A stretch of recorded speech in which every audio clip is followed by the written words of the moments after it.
lebih banyak, nyamuk lebih banyak, betul nggak? Dan lama-kelamaan airnya jadi bau. Ya, itulah ya. Jadi berkah itu persis seperti air. Senangnya itu mengalir. Nah, kalau lihat air yang mengalir, coba perhatikan.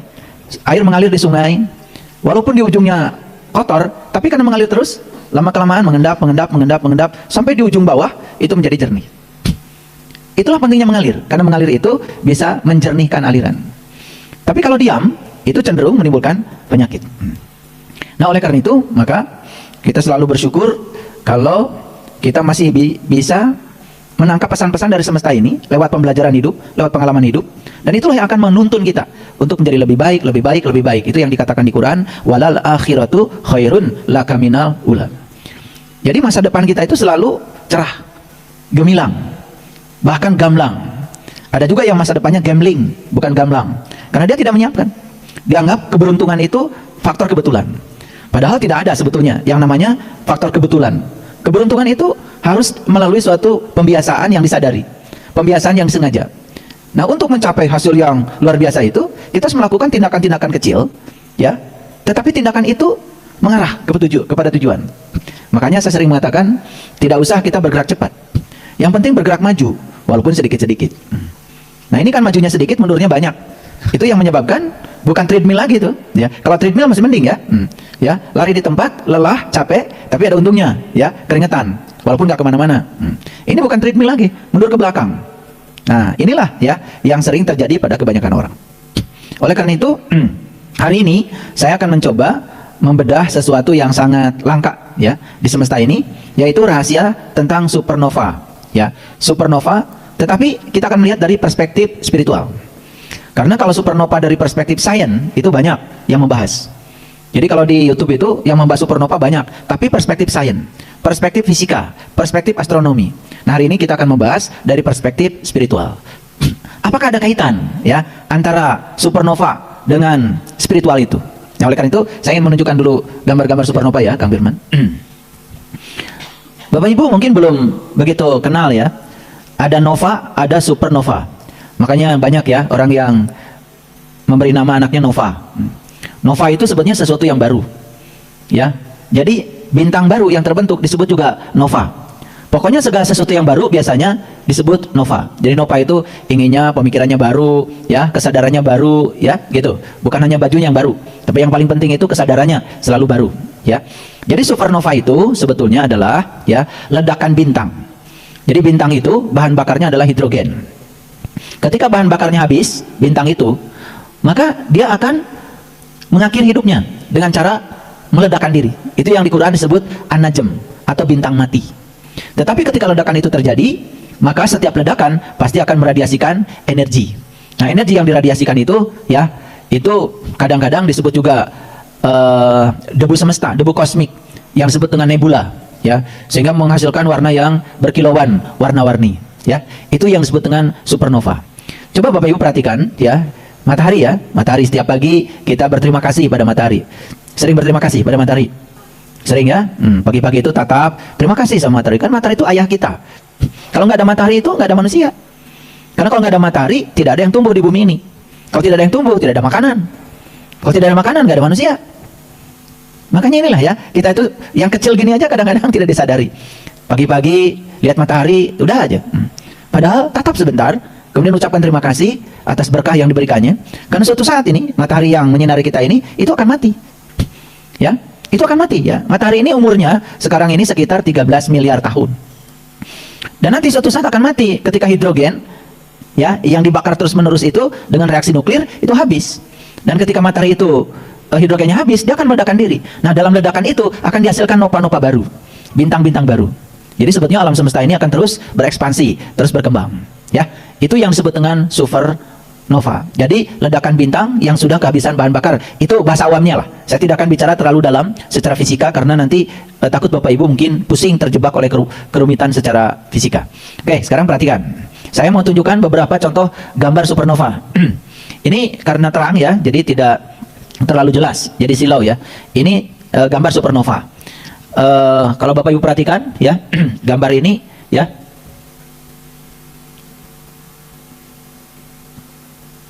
Nah, ini juga gambar supernova. Kalau di komputer saya jelas sekali. Tabel di sini kurang begitu jelas ya. Yang jelas Bapak Ibu bisa melihat di sini ada warna-warni cahaya yang sangat indah ya. Saya tunjukkan gambar supernova yang lain. Nah, seperti ini ya. Seperti ini. Bagi para sahabat yang sudah terbuka langit rohaninya, melihat yang kayak gini tuh bukan sesuatu yang asing. Tapi bagi mereka yang masih tertutup, melihat yang gini tuh apa ini gitu ya. Tapi kalau yang sudah istilah Quran itu terbelah langitnya, langit rohaninya itu udah terbelah, udah kasyaf itu, udah kasyaf. Di Quran dikatakan fakasyafna anka gidoaka fabasyaruka liyaumal hadid. Pada hari ini aku singkapkan hijab yang menutupi pandanganmu sehingga penglihatanmu menjadi amat tajam. Itu surat Qaf itu ya. Jadi saya menunjukkan gambar ini adalah hasil dari teleskop yang paling baru. Jadi ada di NASA itu namanya teleskop Hubble. Dulu ada teleskop Galileo Galilei, kemudian diganti dengan teleskop Hubble. Teleskop Hubble sudah berumur hampir 30 tahun, diganti oleh teleskop baru namanya teleskop James Webb. Dan teleskop itu bisa memotret alam semesta. Makanya saya akan berbicara nanti ya asal-usul alam semesta, termasuk juga asal-usul kenapa ada manusia. Ya, makanya kenapa manusia disebut stardust atau disebut debu bintang. Karena kalau tidak ada bintang, nggak ada manusia. Nah, selama ini kan kita awam ya, menganggap seolah-olah penciptaan bintang dengan penciptaan manusia itu sesuatu yang terpisah seolah-olah. Padahal kita ini, semua unsur-unsur yang ada di tubuh kita, atom-atom yang ada di tubuh kita ini, itu atom-atom yang terbentuk oleh proses yang sangat evolutif, sangat panjang. Itu awalnya dari ledakan bintang.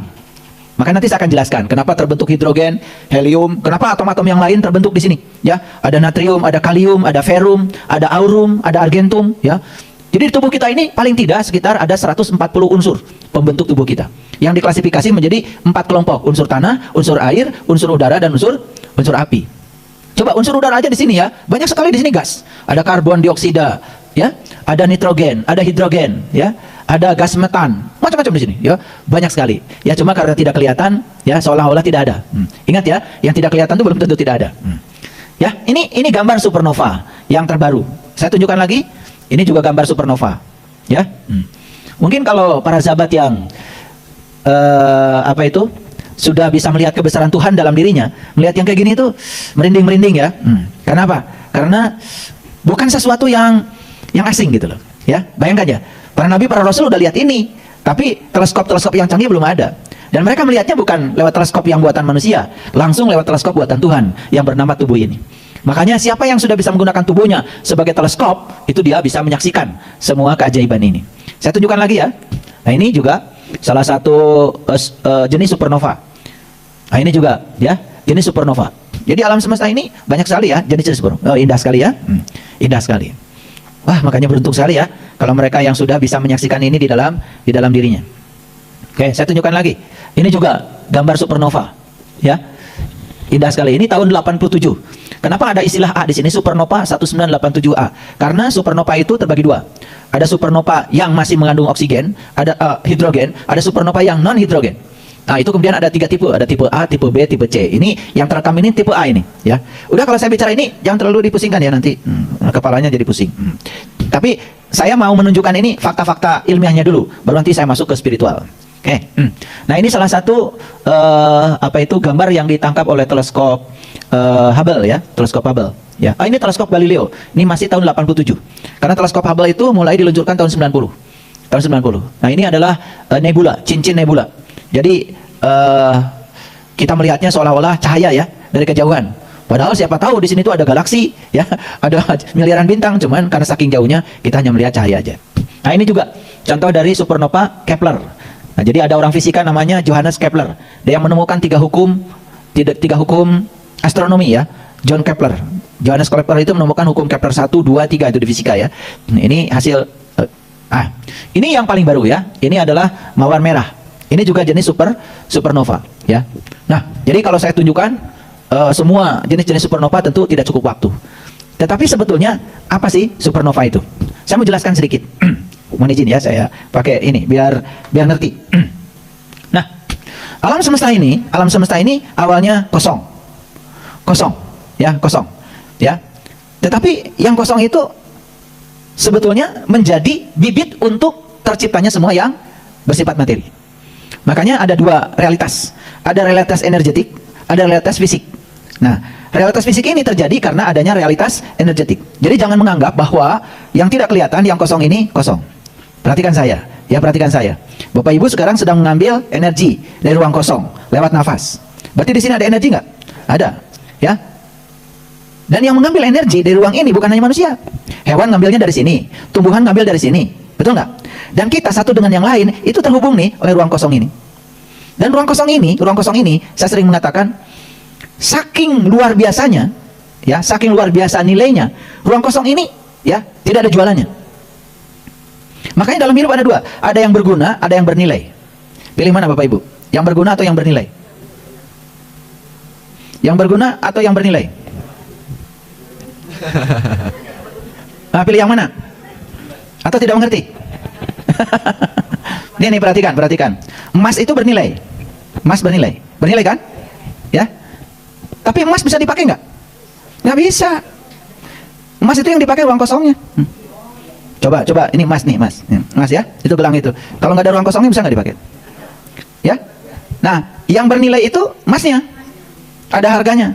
Tapi kan nggak dipakai. Emasnya di pinggirnya aja. Kan yang dimasukkan ke dalam tangan ruang kosongnya. Betul nggak? Betul nggak? Iya, sama nih gedung ini ya, gini. Yang bernilai apa? Yang bernilai itu bata, semen, kaca, bernilai semua ada harganya. Tapi ada nggak yang nempel di kaca? Nggak ada. Kita malah justru tinggal di ruang kosongnya. Betul nggak? Jadi kita ini kadang-kadang aneh ya, merasa bangga karena punya rumah yang mewah. Betul nggak? Padahal rumah yang mewah itu nggak dipakai. Kan yang dipakai ruang kosongnya. Betul nggak? Disebut mewah itu kalau ruang kosongnya banyak. Betul nggak? Kan disebut, rumah ini luas karena ruang kosongnya banyak. Rumah ini sempit, ruang kosongnya sedikit. Jadi tetap aja yang dipakai kan ruang kosong. Ayo beli panci, yang dipakai apanya? Beli gelas, beli piring. Betul nggak? Tapi kita nggak sadar, mau beli baju aja yang dipakai ruang kosongnya. Bajunya kan nggak dipakai. Betul nggak? Cuma nempel doang. Kan yang dipakai ini yang di dalam ruang kosong. Nah, jadi pilih yang berharga, yang bernilai. Ini supaya ngejebak ngantuk nggak gitu. Pilih yang berguna, yang bernilai. Ya pilih dua-duanya. Emang nggak pakai baju gitu? Ya? Iya, tetap aja gedung ini dibutuhkan. Betul nggak? Loh, kalau nggak ada gedungnya kita keanginan, kepanasan, kehujanan. Jadi yang bernilai kita butuh, yang berguna juga kita butuh. Tapi yang paling penting itu yang berguna. Dan yang berguna itu abadi. Yang bernilai itu datang dan pergi, ada rusaknya. Tapi yang berguna ini abadi. Bahkan dia bukan sekedar ruang, tetapi ini adalah ruang energi yang memberikan kehidupan pada semua manusia. Saya sering mengatakan, kita tidak makan 3 hari mungkin masih hidup. Kita tidak minum 3 hari mungkin masih hidup. Tapi tidak bernapas 3 menit aja, nggak usah 3 hari, udah lewat. Betul nggak? Jadi energi yang didapat dari ruang kosong ini jauh lebih besar daripada energi yang disuplai dari makanan dan minuman. Clear sampai sini? Oke. Jadi ruang kosong ini kita sepakat ya, ruang apa? Ruang energi. Di sini ada energi yang jumlahnya tanpa batas. Bahkan sekarang orang fisika sudah mulai memikirkan ke depan sumber energi itu justru ruang kosong. Sekarang ini sumber energi fosil, ya toh? Kan itu sebetulnya adalah manusia, hewan, tumbuhan di masa lalu yang terkubur oleh peristiwa alam. Lalu saking lamanya terkubur, dia kemudian berubah menjadi minyak. Jadi minyak itu dari mana? Itu makhluk hidup yang terkubur di bawah. Ya, ada peristiwa besar dulu, mungkin tabrakan antara planet dengan benda langit lain. Atau mungkin saja ada tsunami yang kekuatannya 100 kali dari tsunami Aceh, sehingga semuanya terkubur. Karena terkubur jutaan tahun, lama-kelamaan menjadi minyak. Makanya minyak itu yang sekarang terus-menerus dibor dari bumi, itu kan disebut sebagai energi fosil. Suatu saat energi itu tidak ada lagi, karena semua diambil dari bawah. Bahkan buminya mungkin tidak ada lagi, karena bumi ini udah rusak. Bahkan sekarang bumi juga ya sudah mulai melambat rotasinya, bumi itu. Bahkan bulan sekarang sudah mulai menjauh dari bumi. Ya, orang-orang yang hidupnya jarang mengamati tentu saja tidak tahu. Tapi para ilmuwan yang setiap hari mengamati tahu, ini bulan sudah mulai bergeser menjauh dari bumi. Ada fenomena apa ini? Gitu ya. Jadi ya tentu saja bumi ini pasti suatu saat juga akan hancur. Matahari juga akan berhenti bersinar karena hidrogennya juga habis. Kan dibakar tiap hari. Bukan tiap hari, tiap menit kan? Ya, tiap jam itu pasti akan habis. Baik, perhatikan, sepakat ya. Ini ruang kosong. Oke? Nah, siapa sebenarnya ruang kosong ini? Tuhan mengatakan dalam Al-Quran, aku meliputi segala manusia. Coba, paham gak kata-kata itu? Aku meliputi segala manusia. Aku meliputi segala makhluk. Jadi manusia, makhluk diliputi oleh apa? Udah bisa nanggap ya? Nih kalau ditulisin nanti bahaya, terlalu jelas. Karena kalau terlalu jelas itu malah jadi menimbulkan ketidakjelasan. Oke, perhatikan. Nah, energi itu bisa nggak bermanifestasi? Bisa. Dalam hukum kekekalan energi ada kata-kata begini, energi itu tidak bisa diciptakan, tidak bisa. Berarti tidak berawal, ya. Tidak bisa juga dihancurkan, berarti tidak berakhir. Coba dengarkan kata-kata saya. Kalau energi itu tidak berawal, tidak berakhir, tidak bisa diciptakan, tidak bisa dihancurkan, jadi energi itu apa sebetulnya? Udah sampai situ aja dulu. Sampai situ aja dulu, nggak saya teruskan. Oke, lanjut. Nah, tetapi dia bisa berubah bentuk, betul nggak? Makanya ya, semua yang kelihatan bersifat fisik ini, planet, matahari, bintang, ya, galaksi, dan semua alam semesta ini yang bersifat fisik ini sebetulnya adalah manifestasi dari energi universal tanpa batas. Makanya lalu Allah ngasih kabar di Al-Quran, wal awalu wal akhiru. Awas ya, justru dia ngasih kabar bahwa aku ini tidak berawal, aku ini tidak berakhir, gitu. Wazohiru wal batin, yang zohir aku, yang batin juga aku. Lalu pernyataan itu diikatlah oleh satu kalimat, la ilaha illallah. Yes? Oke. Ngerti ya, la ilaha illallah? Ya. Makanya la ilaha illallah itu disadari, bukan dibaca berulang-ulang gak sadar, malah bikin mabuk. Ya, disadari kalimat itu, ya, disadari. Yuk, sekarang kita lihat. Ini kosong ya, kosong ya. Lalu ya, Allah berfirman, firmannya begini dalam hadis qudsi, aku adalah suatu perbendaan yang tersembunyi, aku ingin agar aku dikenali. Dikenali siapa? Dikenali siapa? Ya, dikenali oleh dirinya. Enak aja dikenali manusia, emang lu siapa? Ya, kan manusia juga sebetulnya adalah dirinya, ya, yang kemudian ya mengambil tempat, ya, dalam tanda kutip ya, karena tidak mengambil tempat seperti wadah, ya, tetapi dirinya itu kemudian memberikan kehidupan sehingga tubuh yang asalnya mati terhidupi oleh yang maha hidup, jadi disebut seolah-olah hidup. Jadi sebetulnya ketika nanti sang hidup memandang wadah ini tidak laik pakai lagi untuk hidup, ya udah sang hidup pergi, ini mati lagi. Mati itu kayak gitu aja, ya. Mati itu bukan berarti yang hidup jadi mati, bukan. Ya, yang mati kembali mati. Paham? Paham? Ya, mati itu bukan yang hidup jadi mati, tapi yang mati kembali mati, karena yang hidup tidak pernah mati, yang hidup cuman tidak mau lagi menghidupi yang mati, gitu. Paham? Gitu aja. biar jelas. Oke, nah, jadi sebetulnya semesta ini awalnya dulu cuman satu titik kecil aja. Nah, titik kecil ini dalam bahasa fisika disebut dengan singularitas. Pernah dengar kata ini? Pernah dengar tuh, ya? Ya udah nggak apa-apa, baru dengar hari ini ya. Ya kasihan kalian itu. Belajar agama nggak jelas, belajar sains nggak tahu. Jadi aja nggak karu-karuan. Nah, titik ini adalah energi yang memadat. Dia memiliki massa yang sangat masif, maka disebut titik yang sangat energetik. Dia juga memiliki suhu yang sangat tinggi. Lalu titik ini kemudian menjadikan dirinya sebagai sebuah ledakan besar. Dulu disebutnya Big Bang. Ya, ngerti kan bahasa Inggris? Big itu apa artinya? Oh, pintar kalian, berarti udah waras ya. Big Bang, ledakan besar. Lihat saya semuanya. Begitu kita mendengar kata ledakan, yang terpikir itu seperti ledakan bom, ledakan petasan, karena kita udah terpengaruh dengan kata ledakan. Padahal sebetulnya kata ledakan dalam fisika itu sebetulnya adalah ekspansi. Ekspansi. Jadi ledakan itu sebetulnya bukan ledakan seperti bang gitu, bukan. Tapi yang sebenarnya adalah ekspansi. Tahu ekspansi? Ekspansi itu mengembang. Ya, mengembang. Ini pelan-pelan belajarnya ya. Ternyata istilah-istilah ini juga kalian belum ngerti ya. Mengembang. Ya, kuliah sebentar ya. Nah, jadi alam semesta ini terus mengembang, bahkan sampai sekarang. Cuman karena mengembangnya itu dengan kecepatan melampaui kecepatan cahaya, saking cepatnya kita tidak merasa bahwa alam semesta ini sedang mengembang. Sekarang ini sedang mengembang detik ini. Cuman karena kecepatannya melampaui kecepatan cahaya, sampai kita tidak merasa kalau alam semesta ini terus mengembang. Jadi kalau alam semesta terus mengembang, harusnya nih diri manusia ini juga harus mengembang. Kalau tidak mengembang, apa yang terjadi? Kita tertinggal kereta. Nah, itulah yang disebut dengan penderitaan. Kenapa? Tidak mau ikut dengan perubahan. Kalau mengembang itu kan berarti berubah, betul nggak? Ini alam semesta berubah terus loh. Kalian kok nggak berubah? Ilmu nggak berubah, kesadaran nggak berubah, pola pikir nggak berubah, betul nggak? Masih terus mengulang-ulang yang lama. Gimana? Ini karena nggak sadar, makanya dikasih kuliah hari ini, kuliah yang keren. Oke, lanjut. Nah, jadi memang ya ini itu kelihatannya seperti meledak. Karena dari singularitas ini, dari bibit yang kecil ini, lalu terbentuklah berbagai macam galaksi. Ya, bahkan ya, ketika ini mengembang dan menimbulkan benda-benda yang lain, baik itu galaksi, bintang, planet, dan lain-lain, itu ya, ketika mengembang itu, maka setelah beberapa menit itu meledak, itu kemudian terjadilah penurunan suhu. Nah, ketika penurunan suhu itu, ternyata yang terbentuk pertama di semesta itu adalah proton dan neutron. Pernah dengar ini? Pernah dengar ya? Di mana proton itu? Di mana? Ah, kalian mah kumaha ya tes sarakolan teh itu. Pakai gerbang. Proton dan neutron itu adalah partikel subatomik yang ada di inti atom.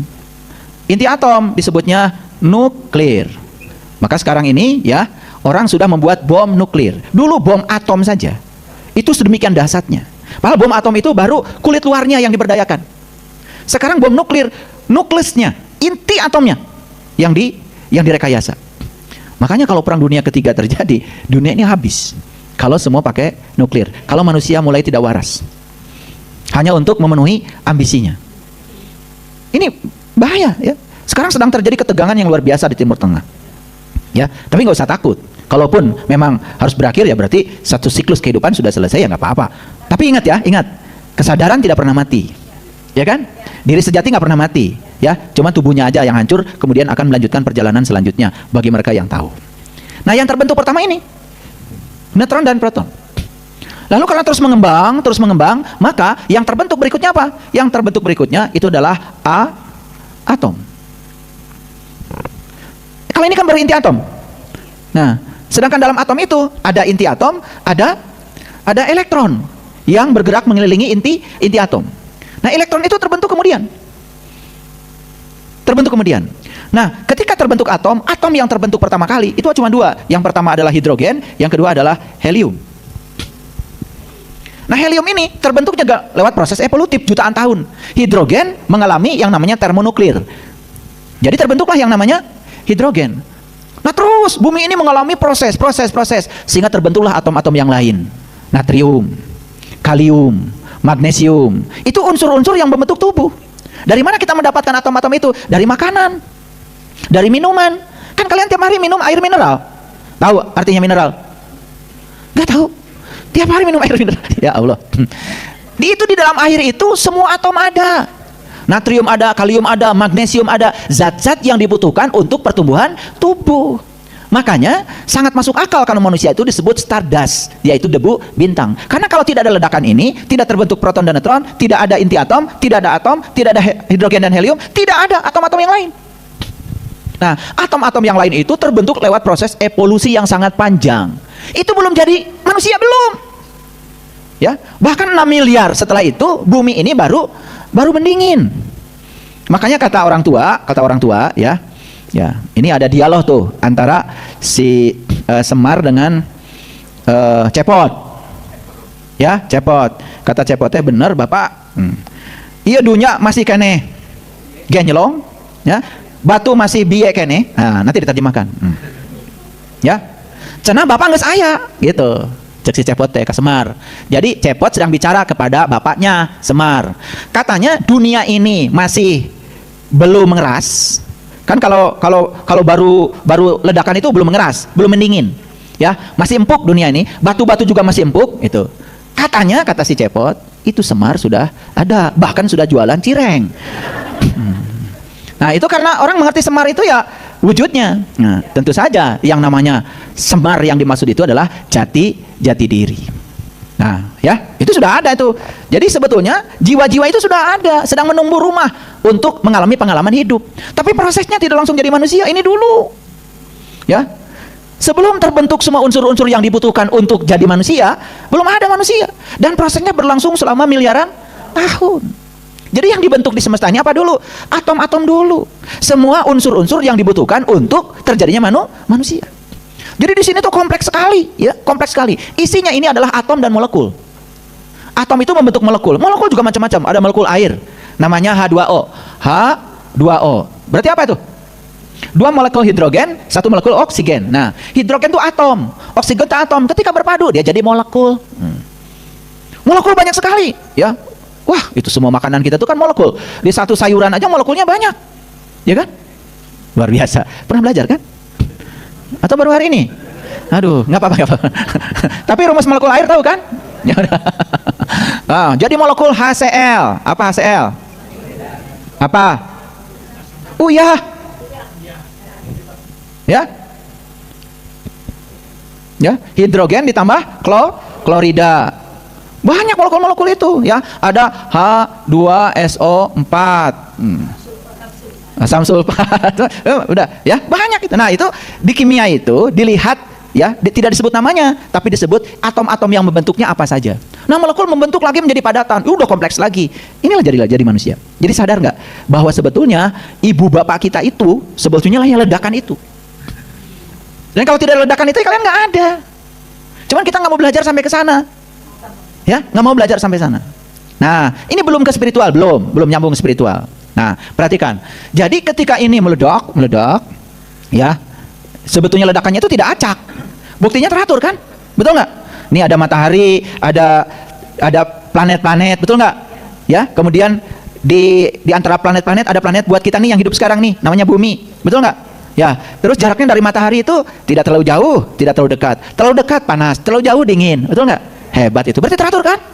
Teratur, itu sudah direncanakan. Bayangkan kalau kita terlalu dekat dengan matahari. Matahari itu suhunya 1.000.000 derajat Celcius. Terlalu dekat panas, terlalu jauh dingin. Kita tinggal di sini, hangat. Betul nggak? Ih, luar biasa. Nah, masih mau nyari surga di tempat lain? Ini bumi ini surga, ditempatkan di tempat sedemikian oleh Allah, jaraknya dari matahari sedemikian, dan yang luar biasa apa? Itu sinar dari matahari itu saking jauhnya ke bumi. Jadi semua yang berbahayanya sudah habis di jalan. Yang sampai di sini itu yang buat kesehatan aja. Dan di atas bumi disediakan yang namanya lapisan ozon pelindung. Kenapa? Karena dari matahari hasil ledakan nuklir itu ada yang namanya ultraviolet. Dan kalau ultraviolet itu nyampe ke kulit, terbakar. Ya? Akan terjadi bintik-bintik sangat berbahaya, bisa jadi kanker kulit. Lalu dilindungilah dengan lapisan ozon, sehingga ultraviolet tertinggal di sana, nggak bisa ke sini. Tapi sekarang lapisan ozonnya dirusak oleh manusia, lapisan ozonnya bolong. Nah, makanya ya dibutuhkan manusia-manusia berkesadaran sekarang ini, sadar buang sampah harus pada tempatnya, ya, gitu. Supaya apa? Supaya suhu bumi tidak meningkat. Kalau suhu bumi meningkat akan terjadi yang namanya efek rumah kaca. Lapisan ozon bolong. Akibatnya sinar ultraviolet dari matahari tidak ada yang menyaring lagi sampai di bumi dan itu sangat membahayakan. Ini kuliah sains sedikit-sedikit ya supaya gaul dikit ya. Sampai sini ngerti? Nah, jadi bintang itu terbentuk dulu yang namanya galaksi. Perhatikan saya. Galaksi yang kita tempati namanya galaksi apa? Bima Sakti. Coba. Nama galaksi aja itu bukan bahasa Inggris. Ya, yang namanya Milky Way, ya. Tapi kemudian kita menyebutnya Bima Sakti. Kan itu bukan Bima Sakti, bukan terjemahan dari situ. Kan kita nggak mau kalah. Ya. Yang dipakai kan nama Bima dan Sakti, betul nggak? Nah, itu galaksi. Ini galaksi. Nah, galaksi ini, ya, dulu itu tidak diam. Dia diikat oleh satu ikatan namanya gravitasi, sehingga dia bisa bertabrakan satu dengan yang lain. Untuk apa dia bertabrakan? Untuk menghasilkan atom-atom yang lain. Jadi atom-atom yang terbentuk ini, yang membentuk tubuh manusia ini, lewat proses yang sangat dahsyat di alam semesta dan itu sangat luar biasa. Nah, di alam semesta ini ada yang sangat penting yang manusia tidak tahu. Yang pertama ada yang namanya, pernah dengar ini? Pernah dengar? Kalian itu nggak pernah dengar ini, saya juga bingung. Ada namanya dark matter, ada namanya energy matter, ya. Dark energy, Ada yang namanya dark energy. Ada dark matter, ada dark energy. Dark matter berarti materi gelap. Dark energy gelap. Jadi di alam semesta ini, Bapak Ibu, di balik yang cahaya yang terang ini, itu ada kegelapan. Dan kegelapan ini tetap ada. Cuman sekarang kegelapan ini nggak kelihatan karena sedang tertutupi oleh cahaya. Ini begitu cahaya pergi, yang ini gelap. Nah, di balik dark matter ini ada namanya dark energy, yang namanya energi gelap. Dan itu sampai sekarang masih belum terpecahkan. Belum terpecahkan. Nah, dark matter ini pembentuk alam semesta 27%. Dark energy pembentuk alam semesta 68%. Jumlahkan. Lob 27 tambah 68 sebaraha? Masih pakai kalkulator? Berapa? Aduh, lama sekali. Bagaimana mengenal jati diri? 95%. Jadi artinya alam semesta ini 95% belum diketahui oleh manusia. Jadi semua teleskop yang ada sekarang ini baru bisa memecahkan misteri alam semesta cuma 5%. 90% masih belum terpecahkan. Bayangkan, baru 5% aja kita sudah bisa mencapai teknologi seperti yang sekarang. AI, internet, ya, fiber optik, itu lompatan-lompatan. Dulu orang mengirim data harus pakai kabel listrik. Sekarang mengirim data pakai kabel optik, namanya fiber optik. Udah luar biasa. Ini baru manusia mengenal alam semesta 5%. 95% manusia belum mengenal alam semesta ini. Jadi kalau ada orang mengatakan saya sudah mengenal Tuhan, itu hanya sombong. Kesombongan aja. Bahwa dia sedang berusaha mengenalnya, yes. Tapi kalau mengatakan saya sudah sampai, saya sudah mencapai kesadaran, saya sudah ini sudah bullshit itu. Ya. Jadi orang fisika aja masih bingung dengan yang 95% ini. Cuma disebut aja dark matter dan dark energy. Tetapi barangnya seperti apa? Cuman mereka sadar kalau itu ada. Kenapa? Karena kalau tidak ada dark matter dan dark energy, ini bumi ini siapa yang mengikat? Dia bisa tinggal di ruang kosong ini dan jaraknya dengan bulan teratur sehingga kita bisa menghitung kalender Hijriah. Jarak dengan matahari teratur ketika kita bisa menghitung kalender Masehi. Siapa yang mengikat ini? Wah, ini kalau belajar ilmu ma'rifat sampai ke sini. Nah, terus apa pentingnya saya menjelaskan ini? Terus apa kaitannya dengan spiritual? Perhatikan saya. Ini saya baru cerita secara global asal muasal alam semesta. Global loh ini, belum detail.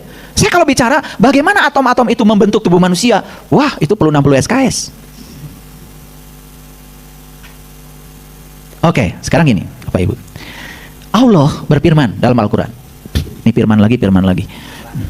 Ya kan? Makanya bagus ngasih nama anak itu. Firman bagus. Perhatikan.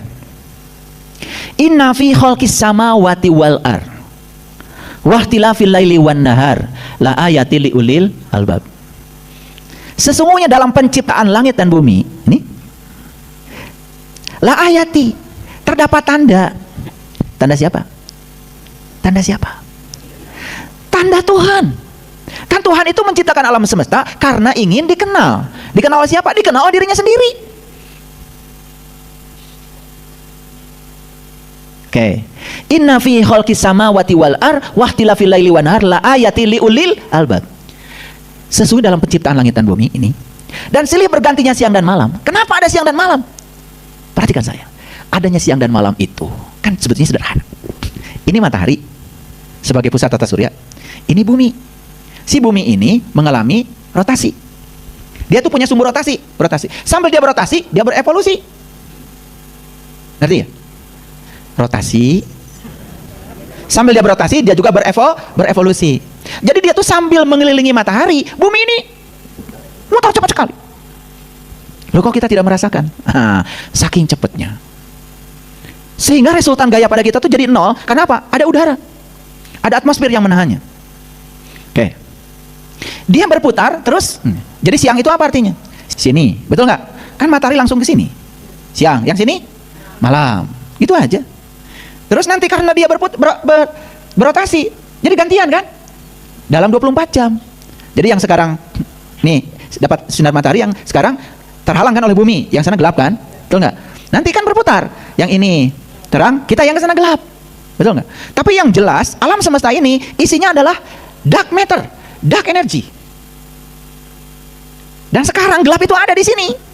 Cuman sedang terhalang oleh sinar. Jadi sebetulnya ya gelap itu karena ketiadaan cahaya. Tapi jangan menganggap gelap itu tidak ada. Justru gelap itu adalah sumber awalnya kehidupan. Makanya saya akan membuat sebuah tempat. Tempat itu tidak akan bisa masuk cahaya sedikit pun. Dan itu sudah dibuat oleh leluhur kita di Cirebon. Yang namanya Gua Sunyaragi. Di situ masuk ke situ, gelap sekali. Tapi gelapnya itu beda. Gelapnya itu beda. Ada yang pernah ke sana? Oke, nanti saya ajak deh yang belum pernah ke sana. Percuma saya ngomong dengan yang belum pernah ke sana. Jadi ini dulu, ngerti ya? Nah, lihat Sam. Sesungguhnya dalam penciptaan langit dan bumi terdapat tanda. Yes? Bagi siapa? Bagi ulil albab. Yang kedua, sesungguhnya dalam pergantian siang dan malam juga terdapat tanda. Bagi siapa? Bagi ulil albab. Jadi di dua fenomena alam itu, yang pertama penciptaan langit dan bumi, yang kedua silih bergantian siang dan malam, kamu harus menemukan Tuhan. Gitu maksudnya. Di situ kamu harus menemukan Dia.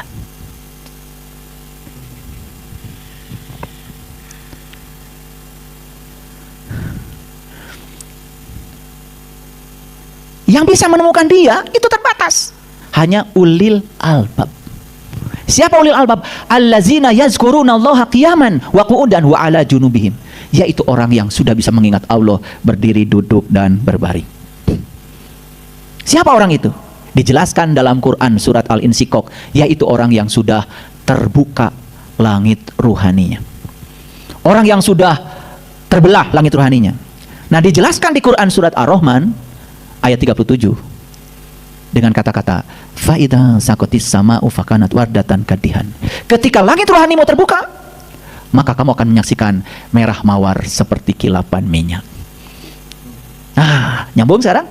Ternyata mawar merah yang ini yang diterima dipotret oleh teleskop Hubble itu, ini kan ditemukan dari tahun 90 ke sini. Hubble itu membuat teleskop tahun 90. Dibawa oleh pesawat ulang-alik, dilepas di angkasa, kemudian dia terus memotret alam semesta, semua yang terjadi dalam semesta dipotret oleh Hubble. Salah satu citra yang keterima itu adalah mawar merah. Ternyata ini adalah salah satu supernova yang sudah terjadi di masa lalu, yang baru sampai kepada teleskop Hubble di masa sekarang. Kenapa? Karena kecepatan cahaya, walaupun sudah 300 juta meter per detik, saking jauhnya ledakan itu dengan teleskop Hubble, baru terekam sekarang, setelah 13,8 miliar tahun. Nah, sekarang saya mau kalian tahu semuanya. 13,8 miliar tahun, kalau dirubah ke dalam jarak, berarti 13,8, ini tahun cahaya. Ya, tahun, ya, ini tahun. Kalau dirubah ke dalam jarak, berapa? Coba. Yuk, lihat sekarang. Cahaya itu kecepatannya 3 kali 10 pangkat 8 meter per detik. Kecepatannya. Berarti kalau 13,8 miliar tahun. Sekarang lihat, 1 tahun aja dulu. Ya, 1 tahun. 1 tahun berapa detik? Bisa dihitung. Nggak usah putus asa. Berapa detik?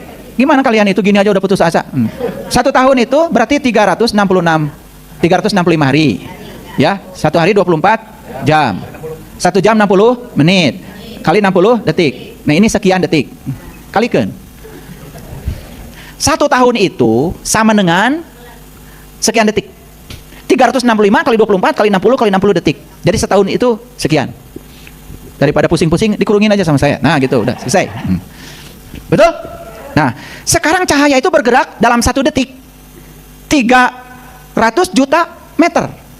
Dalam 1 detik. Jadi cahaya bergerak dalam 1 detik, bergerak selama 300 juta meter dalam 1 detik. Kan gampang. Sekarang 13,8 miliar tahun. Berapa jarak yang ditempuh cahaya? Gampang. 13,8, ya, ini miliar kan? Miliar tahun kan? Jadi ini harus dikalikan 10 pangkat 9.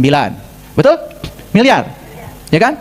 Dikalikan 1 tahun sama sekian. 365 kali 24 kali 60 kali 60. Nah, ini jarak dari ledakan itu di masa lalu ke teleskop Hubble. Karena cahaya kan baru nyampe ke situ. Coba 13,8 kali 10 pangkat 9 kali ini, hitung berapa? Ini satuannya nanti dalam meter. Kayaknya kalkulator kalian itu coba. Ini saya bantu ngitung supaya gaul sedikit. Lalu kenapa di Quran surat Ar-Rahman ada kata-kata, ya, ada kata-kata, ketika langit ruhanimu terbuka, kamu akan menyaksikan merah mawar seperti kilapan minyak. Nah, mawar merah yang disaksikan teleskop Hubble itu kejadian yang terjadi di alam luar, fenomena fisik. Sedangkan yang diceritakan di Quran bukan mawar merah yang itu. Mawar merah sebagai asal muasal diri. Dan itu pasti ada dalam diri. Disebut diri sejati, tempat kita pulang. Dan itu hanya bisa disaksikan oleh mereka yang sudah terbuka langit ruhaninya. Clear nggak? Jadi sekarang, antara alam fisik dengan alam metafisik itu ternyata simetri. Sekarang Nabi Muhammad 1400 tahun yang lalu sudah bicara. Faidang sakoti sama'u fakanat wardatan kadian. Kata Nabi, ya, ketika langit rohanimu terbuka, kamu akan menyaksikan merah mawar. Saat itu data dari teleskop belum ada. Tapi beliau sudah menyaksikan itu. Di mana? Tentu teleskop buatan Tuhan. Yang mana? Ya ini. Dan saya bukan mengatakan hebat, saya sudah menyaksikan itu. Di sini. Jadi apa yang dikatakan Nabi Muhammad itu, ya, yang diabadikan dalam Quran surat Ar-Rahman itu bisa dialami semua orang. Kalau kita ngikuti jejak dan langkahnya beliau. Makanya di ayat yang selanjutnya Allah berfirman, nikmat Tuhan mana lagi yang akan kamu dustakan? Faidah sakoti sama ufakanat wardatan kadihan fabi ayyi ala rabbikuma tukadziban. Siapapun yang sudah menyaksikan merah mawar itu di dalam dirinya, jangan pernah kamu mendustakan nikmat. Tidak ada yang lebih nikmat dari itu. Makanya yang dapat nikmat pun cuma 4 golongan: para nabi, para siddiqin, para syuhada, dan para sholihin. Nyambung jadinya ayat Al-Quran itu. Dijelaskan secara sains nyambung, dijelaskan secara spiritual nyambung. Itu saya juga tidak mengerti. Kenapa dulu saya disuruh belajar yang gini-gini, susah-susah. Ini Bapak Ibu, saya menghindari rumus. Kalau tadi ada hitung-hitungan kayak gitu, itu SD. Saya menghindari rumus. Kalau saya masukkan rumus-rumus gravitasi, hukum Kepler, aduh, pasti Bapak Ibu lihat rumusnya aja udah galing. Keriting, sama keriting aja ya. Ngalikan yang gitu aja udah pusing. Saya tanya tadi 1 tahun berapa detik, mulai kaget. Padahal bisa kan? Tahun ditransformasi ke hari, betul nggak? Hari ke jam, jam ke menit, ke detik, dapat. Tinggal ngalikan. Itulah pentingnya keterampilan hidup. Bayangkan Bapak Ibu ya, orang yang belajar memahami alam semesta, memahami semesta ini hanya dari sudut pandang. Apalagi cuma belajar ngotak-atik, mohon maaf ya, cara baca Al-Quran. Mau dapat apa? Terus kalau sudah rapi, gombi gunanya, terus dapat apa? Banyak yang harus diungkap. Lalu kenapa perjalanan Mi'rajnya Nabi Muhammad itu diabadikan di Quran surat An-Najm? Walaqad ra'ahu nazlatan ukhra inda sidratil muntaha indaha jannatul ma'wa id yaghsha sidrata ma yaghsha. Jadi Nabi Muhammad juga menyaksikan An-Najm. Makanya surat An-Najm ayat pertama apa? Wa najmi idha hawa, demi bintang ketika mati. Tadi saya cerita bintang apa? Bintang mati. Bintang mati itu adalah bintang yang kehabisan bahan bakar, dan kemudian dia mengakhiri hidupnya, mengakhiri siklus hidupnya. Dan ternyata semua bintang-bintang yang mati itu saat dia meledak menghasilkan supernova. Tadi sudah saya tunjukkan jenis-jenis supernova ya, gambar-gambarnya. Ini adalah supernova yang paling baru, yang disebut dengan merah mawar, yang sudah disebut dalam Al-Quran. Bapak Ibu, banyak ya di antara kita yang melewatkan setiap pesan-pesan semesta dalam kitab suci begitu saja. Baca surat Ar-Rahman sering, sunatan Ar-Rahman, kawinan Ar-Rahman, syukuran Ar-Rahman, betul nggak? Ya, tapi begitu ditanya, itu di Ar-Rahman katanya ada merah mawar, apa tuh? Pokoknya bacanya yang penting faidah, itu ikhfa. Isinya apa? Gak peduli. Padahal kita sekarang sudah hidup di zaman di mana informasi semua ada. Tinggal kita mempetakan informasi itu demi untuk kepentingan kedewasaan kita. Luar biasa nggak Bapak Ibu? Nah, yang luar biasa lagi, perhatikan saya. Allah bilang di Quran, wa'tasimu bihablillahi jami'a. Dan berpegang teguhlah kamu kepada Habl. Sedangkan ada orang Amerika, lahir di Amerika. Saya juga tidak tahu agamanya apa. Ternyata dia menciptakan teleskop, namanya teleskop Hubble. Karena nama orang ini Hubble. Saya jarang ya lihat orang Amerika namanya Hubble. Kan yang teleskop baru juga namanya James Webb. James, no Hubble. Tapi yang ini Hubble. Dan itu disebut di Quran surat Ali Imran. Kamu semua harus berpegang teguh kepada Hubble. Bihablillah, tali Allah. Apa sih tali Allah? Lanjutkan baca ayatnya. Wa tasimu bihablillahi jami'a wa la tafarraqu wazkuru nikmatallah alaikum. Dan ingatlah nikmat Allah yang telah diberikan kepadamu. Tadi dikatakan dalam Quran surat Ar-Rahman, nikmat itu apa? Nikmat Allah itu saat terbuka langit ruhani, kemudian kita bisa menyaksikan yang disaksikan. Maka kata Quran, fabi ayyi ala'i rabbikuma tukadzib. Nikmat Allah yang mana lagi yang mau kau dustakan? Waduh, jadi ini cerita nikmat ini jadi mengerucut. Betul nggak? Nah, ingatlah nikmat Allah kepada kamu. Ya, kalau gitu saya tunjukkan ayatnya ya, biar semuanya bisa melihat ya. Nah, ini nih ayatnya. Yuk, lihat ayat ini. Wah, udah galing nih. Kelihatan, masih kelihatan? Inilah. Dan berpegang teguhlah kamu semua kepada tali Allah, dan janganlah kamu bercerai-berai. Kalau semua orang sudah berpegang teguh pada tali ini, tidak akan bercerai-berai. Tidak ada orang berantem karena agama. Nggak ada. Itu yang suka berantem-berantem itu karena belum menyelami esensi agama. Dan ingatlah akan nikmat Allah kepadamu ketika kamu dahulu bermusuh-musuhan.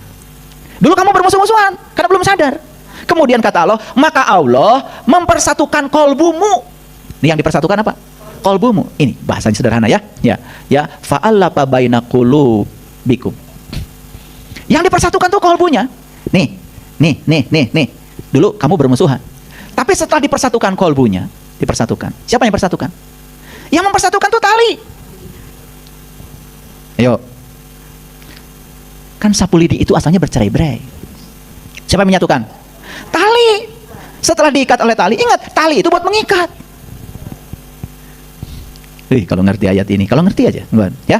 Lalu dijadikanlah kamu dengan nikmat itu menjadi sahabat. Jadi yang mempersatukan itu apa? Nikmat Allah. Nikmat Allah itulah tali. Ini jelas ayat ini. Jadi yang namanya tali itu nikmat Allah. Yuk sekarang ini, sudah dapat nikmat Allah belum? Sudah dapat nikmat Allah belum? Sudah dapat nikmat Allah belum? Sudah nikmat Allah belum? Nah, kalau semua sadar bahwa sudah mendapat nikmat Allah, kolbunya itu sudah dipersatukan. Kenapa? Kolbunya sudah terbuka. Sudah sama-sama menyaksikan. Makanya karena sudah sama-sama menyaksikan, dia disatukan oleh Allah menjadi ikhwan, menjadi saudara. Jangan heran ya. Kalau kita yang sudah dipersatukan kolbunya oleh tali ini, ya, persaudaranya lebih erat, bahkan melampaui persaudaraan dengan saudara-saudara. Makanya di ayat ini dikatakan, ya, dan kamu telah berada di tepi jurang neraka, lalu Allah menyelamatkan kamu daripadanya. Demikianlah Allah menerangkan tanda-tandanya kepadamu agar kamu mendapatkan hidayah. Ini dipungkas kalimat ini dengan la'alakum tahtadun, supaya kamu dapat hidayah. Hidayah itu petunjuk. Petunjuk tentang apa? Petunjuk tentang bagaimana cara mengenali jati diri. Kalau sudah kenal jati dirinya, dia kenal kepada Tuhannya. Kalau sudah kenal kepada Tuhannya, hidupnya dia selaras dengan Tuhan. Itulah surga. Tepuk tangan para sahabat. Ini keasikan dengar kuliah ayah nih. Aduh, ya Allah. Ayah, mohon maaf sebelumnya. Dark matter sama dark energy ini selaras tidak dengan apa yang disampaikan di Quran mengenai kegelapan dan kondisi terang? Iya, betul. Quran sudah menyebut, ya. Bahkan alam semesta ini awal muasalnya juga gelap. Makanya ya, yang pertama diciptakan kan Nur Muhammad. Ya kan? Jadi jangan menganggap bahwa kegelapan itu gelap. Cuman tidak nampak oleh mata. Sama seperti gelombang elektromagnetik. Perhatikan. Gelombang elektromagnetik itu ada gelombang radio. Ada, buktinya radio bisa hidup walaupun tidak kelihatan ada gelombangnya. Ada gelombang mikro. Buktinya microwave bisa hidup. Kan nggak kelihatan tuh gelombangnya. Betul nggak? Ada inframerah. Ya, buktinya kamera bisa menangkap. Padahal nggak kelihatan. Tapi ada cahaya tampak. Nah, yang ini hanya bagian kecil saja dari spektrum gelombang elektromagnetik. Setelah cahaya tampak berikutnya masuk yang namanya ultraviolet. Nggak kelihatan. Tapi ada. Selanjutnya ada namanya sinar X. Nggak kelihatan. Tapi ada. Buktinya Bapak Ibu jatuh di ronsen. Kelihatan tuh. Betul nggak? Iya. Oh, ini tulangnya. Oh, ini ada tumor. Oh, ini ada benda lain nih di tubuhnya. Kelihatan. Berikutnya ada lagi yang lebih tinggi frekuensinya. Namanya sinar gamma. Jadi yang tidak kelihatan itu belum tentu tidak ada.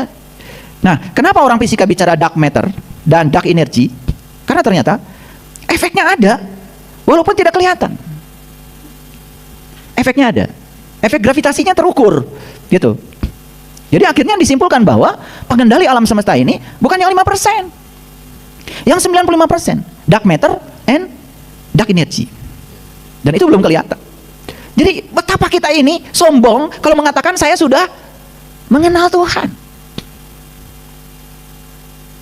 Yang 5% aja Bapak Ibu, contoh yang 5%. Memang ada di sini yang sudah jalan-jalan ke semua galaksi? Boro-boro semua galaksi.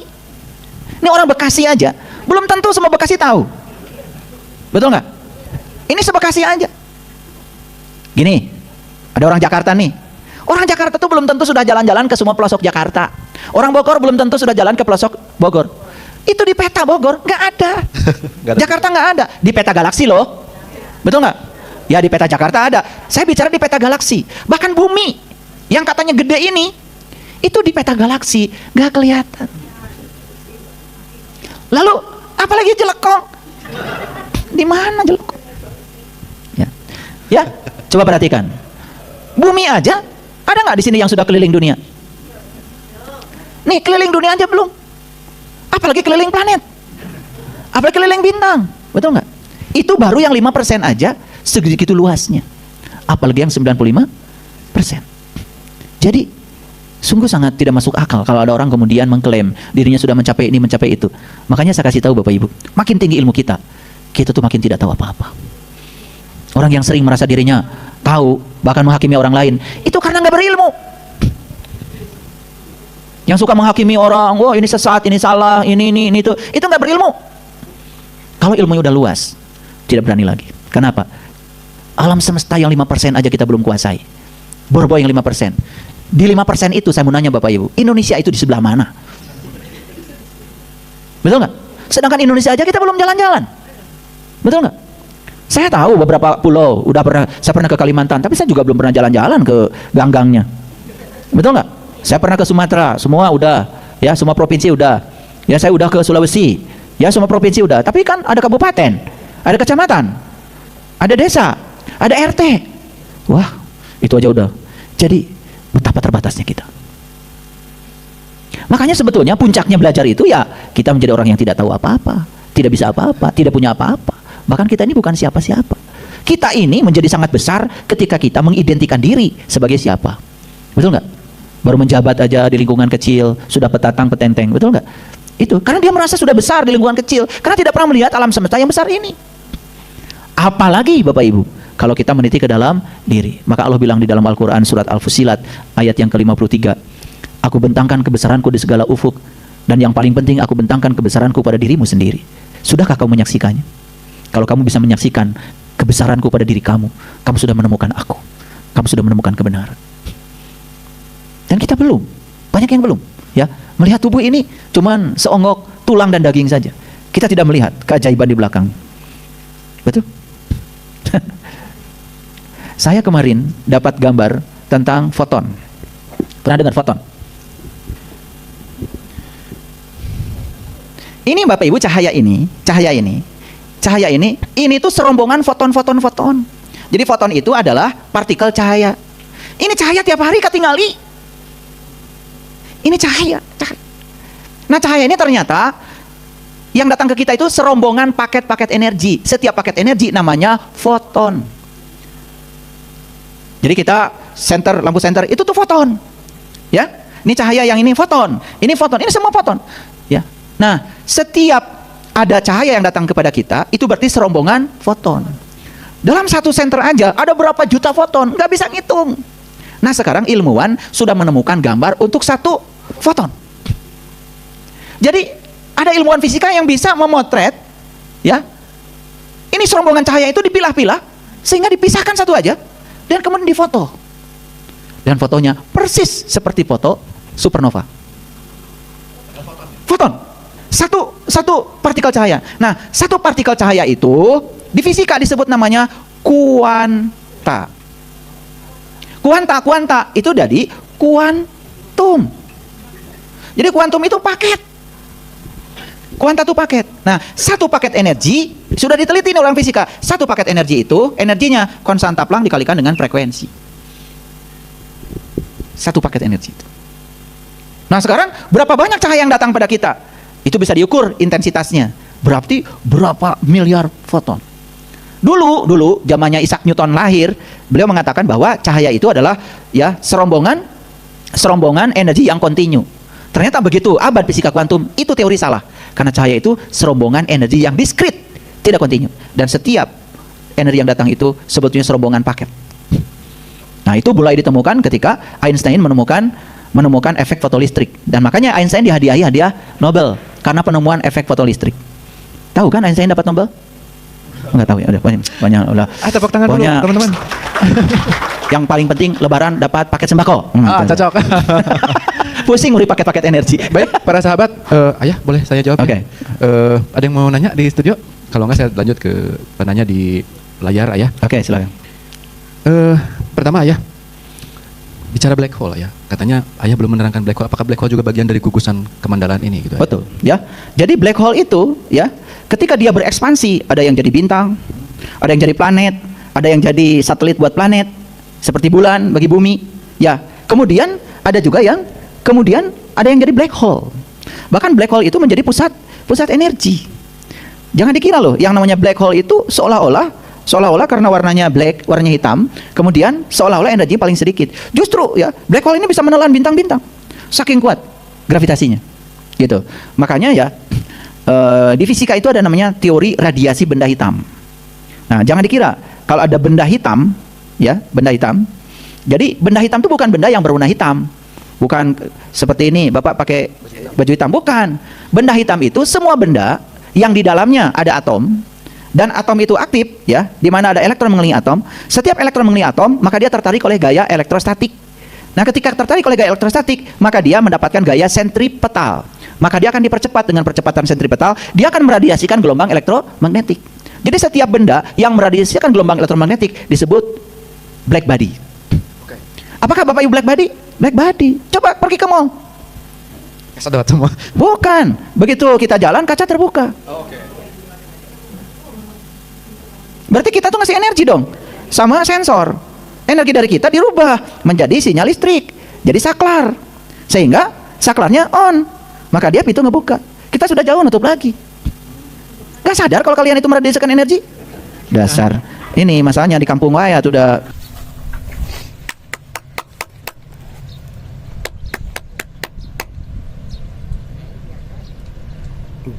Mantap, bro.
Bergaya tuh.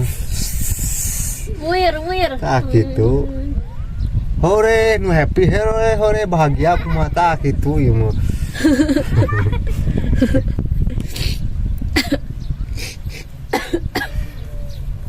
Ya Pak, ada kali itu jangan kayak gitu Pak.